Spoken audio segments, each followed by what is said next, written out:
Good afternoon, CFM. Your first job today is to ask Coach Brian why this is his favorite t-shirt. After that, you can come in and have a wonderful workout for today. We've got some fun stuff planned. Let's begin with 3 minutes of your choice warm-up pace cardio. After that, I want you to get 2 rounds through, grab a medium band, and we're gonna do a triplet of exercises. First is upright row, so just elbows high. Think about dragging from the back of your arm up to your chin. When you finish that, pull the band up high, press it up over your head. 8 reps. When you're done with that, switch to both bands underneath your feet now, and we're going for Romanian deadlifts.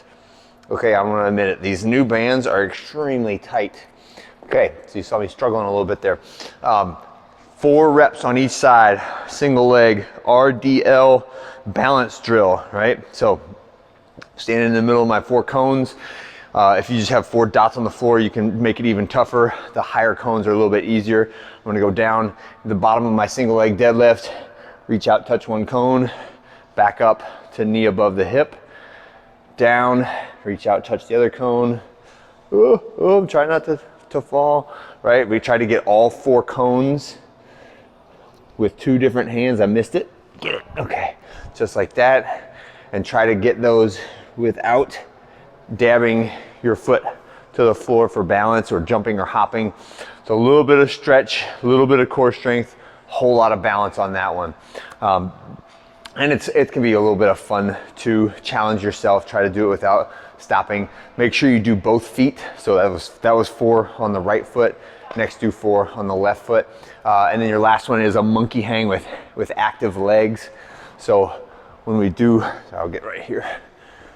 This monkey hang, you can work on either like a slow straight leg raise, or you can do like bicycle pedal, or you can just do knees up, but make your legs move slowly but actively. So while we're holding that hollow position with the lower abdominals, we're moving the knees and feet up and down, okay?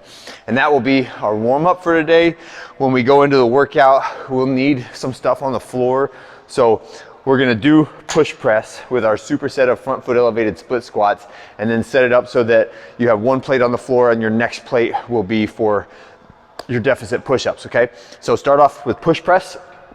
And for everybody, this is our focus pressing movement for this 18-week cycle that we are going to max out with in another 2 cycles, right? So we're in the middle of our strength training cycle we're in the middle of 3 6-week cycles for our strength training for push press, okay? So bar in the rack, my hands are outside shoulder width.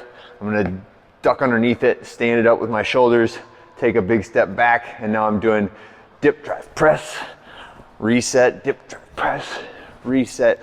Couple warm-up sets first, and then you're going 5, 4, 3, 2, 1, working up to a heavy single, okay? It might be the heaviest single you've ever done on the push press, and in that case it would be a PR, but we're not necessarily intending for today's lift to be a PR lift. I just want a heavy single, and I wanna see escalation between each of the rounds, okay?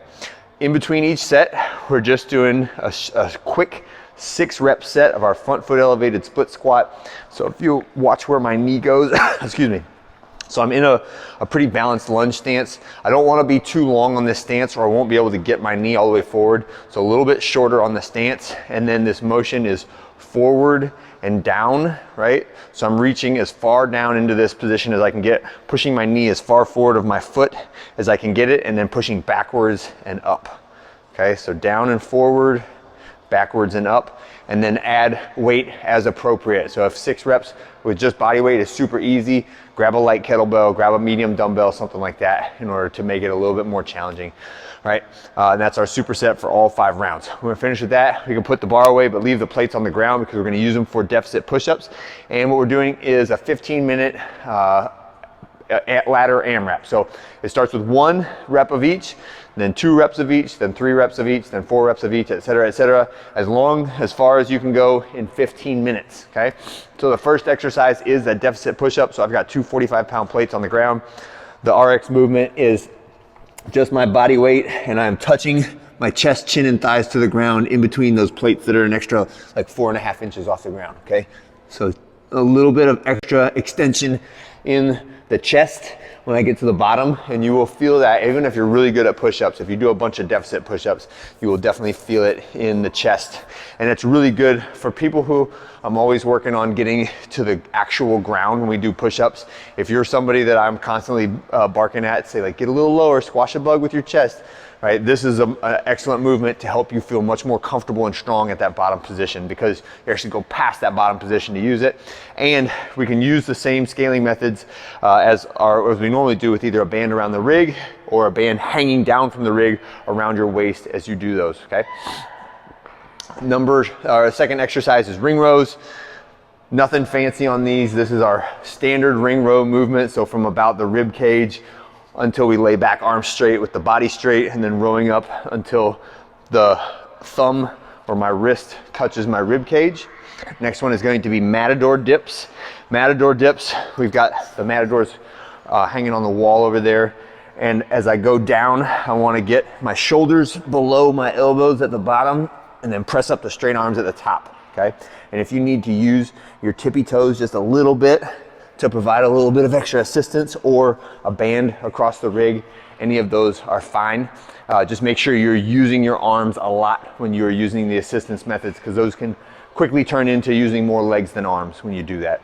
And then the last movement is our dumbbell snatch. So you've got a single dumbbell, and this one you're doubling up. So on the round of one, you're doing one on the right, one on the left, okay? And then on the round of two, it'll be two on the right, two on the left.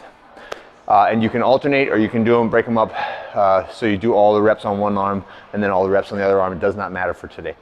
And that is our workout, 15-minute AMRAP. And when you're done, that's it, minus your cool down. Everybody do your cool down. Have a great one, and I'll see you tomorrow.